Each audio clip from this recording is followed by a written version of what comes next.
ये बताएं हमारे देश में सनातनी तरीके से हम होली कैसे मनाएं? देखिए, होली का पर्व हमारा बहुत बड़ा पर्व है। हम सब लोग जो है जब से सदियों से इसे मनाते चले आ रहे हैं। ये एक 2 दिवसीय पर्व है। आपने देखा कि पहले दिन होली का दहन होता है और दूसरे दिन जो है फिर रंगों की होली खेली जाती है। तो होली का दहन जो है वो बेसिकली एक बहुत बड़ा मैसेज है जिसको हमें सबको समझना चाहिए। ये मैसेज ये है कि एक राजा होते थे, आप सब जानते हैं, असुर स्वभाव के, हिरण्यकश्यप उनका नाम होता था। बड़े ब्रह्मा जी से ही वरदान पाकर बड़े अहंकारी हो गए थे। उन्होंने ये कहा कि साहब अब मैं ही भगवान हूँ जी, मेरा ही पूजा किया जाए। बिल्कुल बिल्कुल जी जी जी। एंड उसके बाद जो है उन्हीं के पुत्र प्रहलाद जो थे वो इस बात को नहीं मानने को तैयार थे।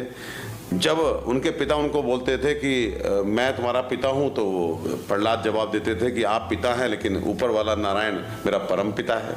वो बोलते थे मैं सत्य हूँ, तो प्रहलाद बोलते थे कि वो परम सत्य है।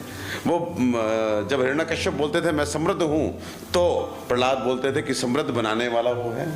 तो कहने का मतलब कहीं ना कहीं नारायण की सत्ता को उनका पुत्र भी जो है वो पुत्र ही उसको स्थापित करने में लगा हुआ था और इस बात के लिए जो है वो खुश नहीं थे और उसको मारने के लिए उन्होंने अपनी सिस्टर सिंगिका के साथ मतलब एक तरह से प्रहलाद को बिठा करके अग्नि में दग्ध करने की कोशिश की गई। लेकिन प्रहलाद जो है वो नारायण का जाप करते रहे। अल्टीमेटली जिन्हें वरदान प्राप्त था यानी सिंगिका, वो जल के भस्म हो गई, लेकिन प्रहलाद सेफ रहे। तो एक संदेश है कि अगर आप नारायण के पूजा में लगे रहेंगे सच्चे मन से, पूरे समर्पण से, शुद्धता के साथ, तो आपका कभी कोई कुछ बिगाड़ नहीं पाएगा। और एक संदेश है कि हम सबके अंदर अहंकार के रूप में हिरण्यकश्यप बैठे हुए हैं, छल के रूप में सिंगिका बैठी हुई हैं, लेकिन समर्पण के रूप में जो है प्रहलाद भी बैठे हुए हैं। तो आज वो दिन है जब हमने कोशिश करनी है, नारायण से एक तरह से स्तुति करनी है कि हमारे अंदर के हिरण्यकश्यप रूपी अहंकार को, हमारे अंदर बैठे सिंगिका रूपी छल को खत्म करें, जलाएं और हमारे अंदर बैठे प्रहलाद को जागृत करें, सो दैट हम हर नर में नारायण को देख सकें और नारायण की सत्ता को सर्वोपरि मान करके जो है अच्छे कर्मों में अपने को लगा सकें। तो आज पहला पर्व जो है वो होली का दहन, इस मीन्स अपनी बुराइयों को, अपने छल को, अपने अहंकार को खत्म करने के लिए अग्नि में दग्ध करना है। नंबर 2, देखिए अहंकारी जो होता है चाहे वो शक्तियों से जितना भी भर जाए लेकिन नारायण से ऊपर नहीं होता। बिल्कुल। चाहे नारायण ही उनको आशीर्वाद दें, लेकिन जब आपका अहंकार बहुत बढ़ जाता है, जनमानस के लिए आप भारी पड़ने लगते हैं, तो फिर नारायण ही अलग रूप लेकर के, एक अलग रूप लेकर आपका नाश करने के लिए आते हैं। तो कभी भी आपको अहंकार में, इतने अहंकार में नहीं जाना कि अब आप सर्वशक्तिशाली हैं। तो आज के दिन, क्योंकि आप जानते हैं हिरण्यकश्यप को एक वरदान था कि ना वो आप दिन में मरेंगे, ना रात में मरेंगे, ना ज़मीन पे मरेंगे, ना आसमान में मरेंगे, ना महल के अंदर मरेंगे, ना महल के बाहर मरेंगे, ना शस्त्र से मरेंगे, ना अस्त्र से मरेंगे, ना मानव से मरेंगे, ना जानवर से मरेंगे। तो देखिए भगवान ने धूली बेला यानी कि दिन और रात का जो संगम होता है, महल और महल के बाहर की जो चौखट होती है, ना जमीन पे ना आसमान में, मिस अपनी गोद में बिठा करके, ना शस्त्र से ना अस्त्र से, बल्कि अपने नखूनों से, तो और ना मानव रूप ना पशु रूप, हमारा जो है नरसिंह रूप में जो है हिरण्यकश्यप जैसे दैत्य का अंत किया। तो हमें ये मान के चलना चाहिए कि नारायण की सत्ता सर्वोपरि है, उससे ऊपर कोई नहीं है। वो कोई भी रूप लेके जो है अवतरित होकर के आपके अहंकार को और आपके बुराइयों को कभी भी आकर कुचल सकते हैं। तो हमें कभी भी नारायण के इतर यानी भगवान के बताया हुआ जो रास्ता है उससे अलग चल के करने की कोशिश नहीं करनी चाहिए। ये आज पहले दिन का मैसेज है और इस मैसेज के बाद, इस मैसेज को जानने के बाद अगले दिन फिर जो है जब कोई दैत्य का अंत होता है, जब बुराई का अंत होता है, तो सभ्य समाज खुशियां मनाता है। तो कल इस प्रकरण के उपलक्ष्य में खुशियों मनाने का दिन है। और खुशियां मनाने की जब बात आती है, जब हटकेलियों की बात आती है, जब रंग बिरंगी दुनिया की बात आती है, तो फिर भगवान विष्णु का वह अवतार जो इस काम के लिए सबको पसंद है, कृष्ण अवतार, तो फिर फाग वाले दिन भगवान कृष्ण की मूर्ति लगा करके, सजा करके, उनको कहीं ना कहीं स्थान दे करके हम लोग जो है पूजा करते हैं, आरती करते हैं, एक दूसरे को रंग लगाते हैं।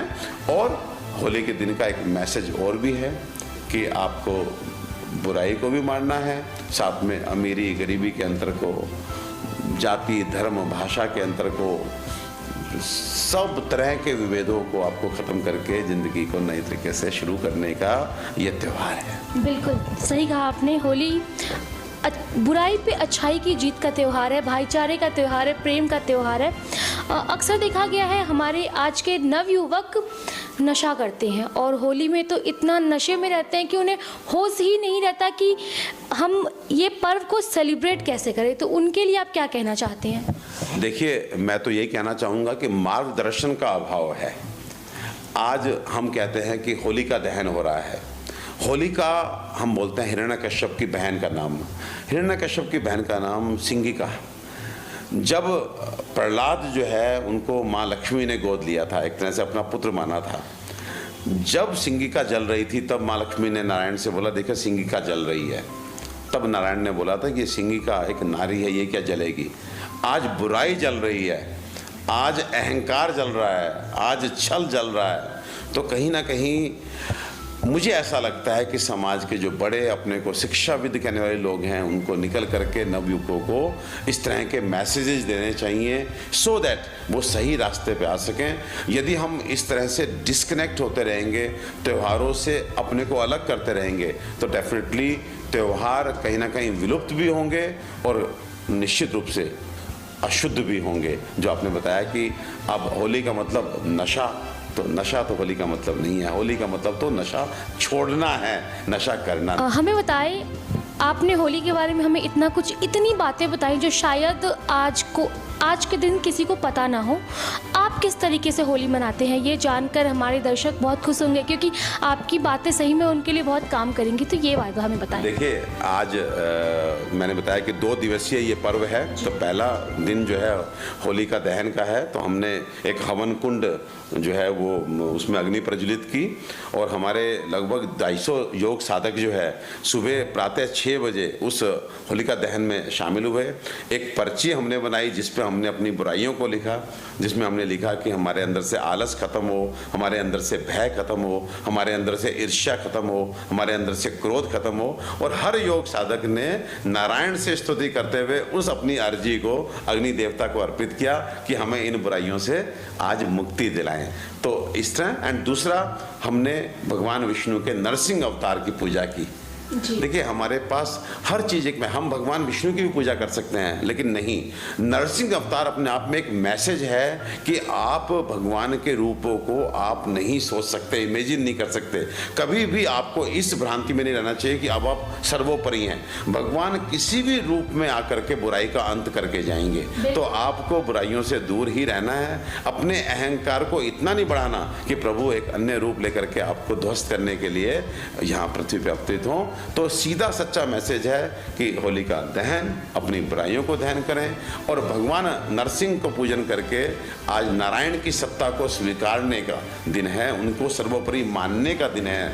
नर में नारायण देखें और नारायण को सर्वोपरि माने।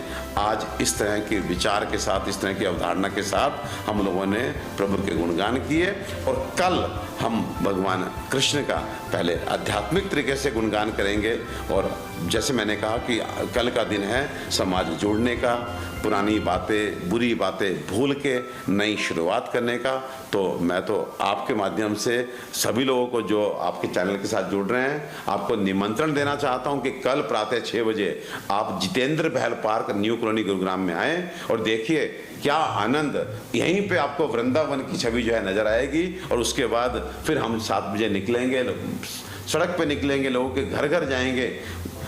एक कहावत है कि हमने तो अपने लिए बहुत कुछ किया है, लेकिन जब हम बाहर अनजानों से मिलकर के गले मिलते हैं तो उसका आनंद ही कुछ और होता है। एक एहसास होता है कि सभी जन तो अपने हैं, सभी घर तो अपने हैं। तो इस तरह की एक फीलिंग के साथ, इस तरह के विचार के साथ कल हम लोग जो है सड़कों पे निकलेंगे, दीवानों का टोला निकलेगा और बुराई का अंत, अच्छाई की शुरुआत। और कहीं ना कहीं आपने नशे की बात भी की थी कि नशा उतारने का दिन है, नशा चढ़ाने का नहीं। बिल्कुल।